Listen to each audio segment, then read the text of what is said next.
important is it to build on the positives of last week? Well, it's big. I think this league's a momentum league, and putting good games on top of good games is important.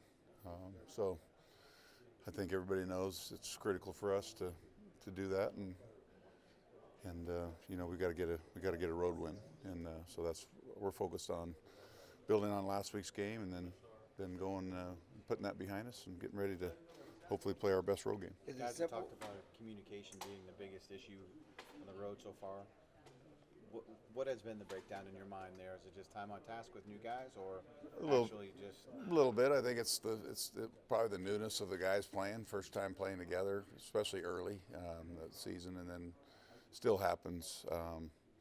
Unfortunately, it happens sometimes more on the road than at home, just because of dealing with the silent cadences and things like that. But it's really no excuse, because no matter where you are, we practice in the noise all the time. We do it at train camp, and so we just got to go out and handle our business better on the road. We've been in the past, until this season so far, good on the road. So talked about a lot of the things that got to be shored up that weren't there in the previous first three road games, and hopefully we can be better. is it more unspoken stuff?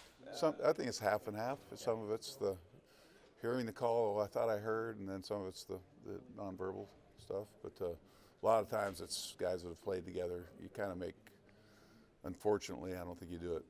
You maybe subconsciously make an assumption that they know that, but there's guys in there that have never heard that, maybe that cadence call that we used all year last year or something like that. So those things sometimes get distorted with the new players. So hopefully we're working very hard at that we're going to be better at that. Really talented. We've gone against a couple of them for a couple of years, and they got some interior players. We haven't played against those guys. One's new and one missed last season when we were playing. So very talented. They're playing very good. Statistically, they've been playing very well, and you can see they've got some really good talent back there, and so it's like anything else. Playing in our division, play very talented defenses across the board. This is going to be a big challenge for us. We're looking forward to it. What elements do you need to carry into this game that were such a big part of the offense you guys had against Jacksonville? I just think we played with the pace and tempo that we want to play with. Helps to execute, helps to have better game third down, helps to punch it in when you get in the red zone, score touchdowns, not field goals. Those are things that are momentum building things. I think we felt like our pace was better because we were executing and able to put drives together. And so if we can do that, I don't know what it was, 8 of 11 of our drives we scored on. You do that, you build a lot of momentum as a football team. So hopefully we can build on that and move forward. Can you continue to get runs out of Dak? Because that's only purely dictated by how the defense plays it. Somewhat. I think we got to continue to aspire to do that. I think people will. It's going to be kind of depending on who we're playing, how they defend us. People are going to say you're giving the ball, especially in some of the run game stuff. But some of the runs Dak has are off-schedule plays. So from the called runs, called potential runs, zone reads, any of those kind of plays to the off-schedule plays that he can make with his feet. I think we can continue to get protection from him. Not only obviously as our quarterback in the passing game, but using his legs at times in the run game. How important is that to what you do on offense, him using his feet and making plays? I think when you got a mobile quarterback like we do, it's hard. Those are plays that you don't necessarily say that we're calling plays for that, but when you can get those kind of plays, when the opportunity presents itself, it's certainly a big boost for us. If that's the strength of your quarterback, and we've seen it just in his first year, 2016, and what we saw in that game against the Jags, one of the best. It's one of his strengths. Okay, so you're saying it's not his strength; it's one. It's one of them, yeah. He's rookie of the year. His rookie year.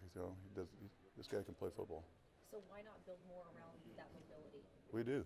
He runs the ball quite often for that, and so if you can't run the guy 15 times in a game, it shows guys don't probably hold up over time, but we don't shy away from it, and we tell him to pretty much use his I guess, decision making when it's not a called run to run, and I don't think he takes unnecessary hits. But there's times where he'll do it. So we feel like he's he's certainly leaning towards some of those things, and he uses it to his advantage. And he has the autonomy to do that. That is Oh yeah, oh yeah. Is it any more important, that aspect of it, the offense, him running? Is it any more important this year than it was his first 2 years? Maybe a little bit. And you can see the effect of some of the games where he's ran the ball, especially the last two. Maybe it's 2 of the last 3 that were at home where we had good production from him in the run game, and he played well offensively. So it's each week's a little different. I think some teams will say you're not running your quarterback today, or they'll try.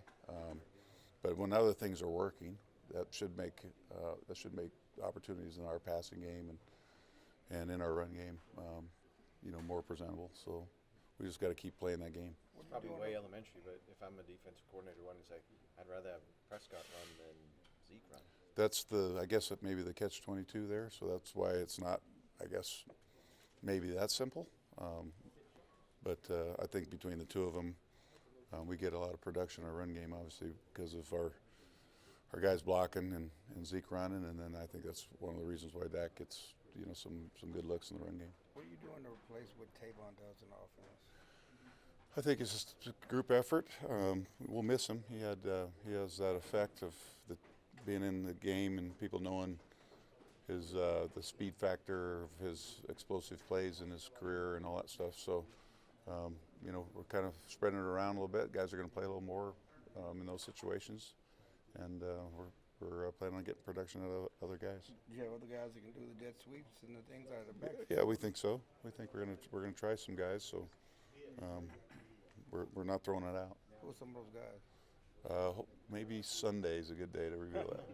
Not The counting. wide Not receivers counting. kept barking for the ball. It looks like you got the ball to them a lot. Was there something? Was it the looks the defense was giving you, or was that a response to, okay, guys, you want to get more involved? No, I think we want to get them involved. I think we all just got to continue to do our part. Coaches, players, and get everybody's got to be involved in this offense to be productive. And I think guys understand that. It was a really good week of practice last week. I feel like we've put in 2 really good days.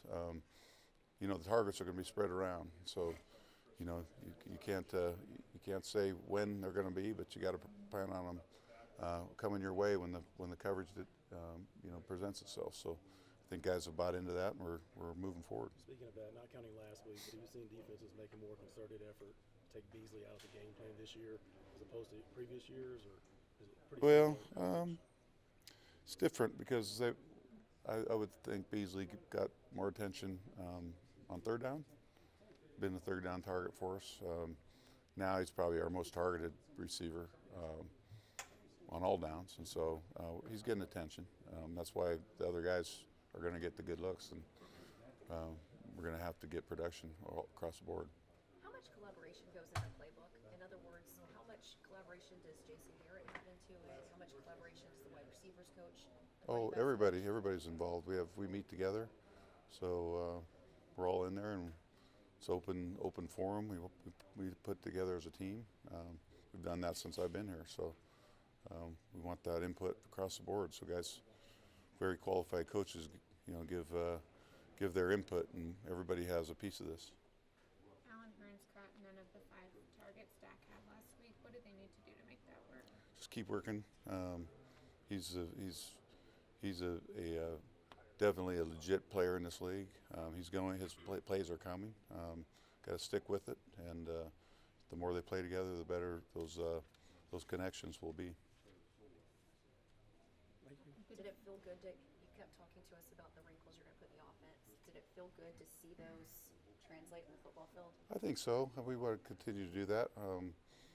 We've got a fun team to coach and work with, because these guys all know they're going to have maybe not the maximum targets that some number 1 receivers get, or tight ends, or whatever they have in the past. They know they're all a piece of this, and that everybody's got their plays, and when the situation presents itself, we just go with them, and we feel guys are bought into that and excited to build off last week, and hopefully we can have similar success as we move forward. The turnovers the defense has forced the past couple weeks, how helpful have they been both for offensive opportunities and momentum? Say that again. The turnovers Yeah. the defense has forced. Oh, big, so big, big. I mean, those are momentum plays. You know, we got one touchdown off one. I was disappointed we didn't score on the the Heath interception. That was probably the one I was kicking myself the most. But I feel like our team, you know, plays that game together, and we certainly build off each other's momentum when we do that. Has Beasley been playing with more of an edge the last couple of weeks, just a little bit more edgier? Yeah, I mean we use that word around here a lot. So he's always got that, but I feel like he's got that chip on his shoulder out there. You just see it, attacking the ball and the fire he's playing with. I mean, it fires everybody up. It's big. It shows, you know, he's kind of taking over a little bit of that leadership role, whatever it is, the swagger part of our receiving core. He's picking that up a little bit for us. Does it help you as a play caller to say, "Oh, I'm gonna get Beasley going because that can get everybody else going"? Yeah, this just helps us as a team. You know, you see that kind of energy from your players. It just gets everybody fired up. The word frustrated got tossed around a few times by some of your offensive players leading up to that Jacksonville game. But given the success that offense had against the Jags, do you feel like maybe some confidence came back, knowing that there is a game plan, Yeah, it's executed? In yeah, other words, trust the process, trust Linehan? Well, you get guys to use that word too. You say, "Are you frustrated?" And guys say, "Yeah, a little bit." I don't think they necessarily want to walk around and say they're frustrated. I think the winning and losing is the thing. We've won 3 games, felt pretty good about them. We've had 3 games that we haven't. Didn't feel good about how we performed, and you know, so we won last week. Doesn't matter now.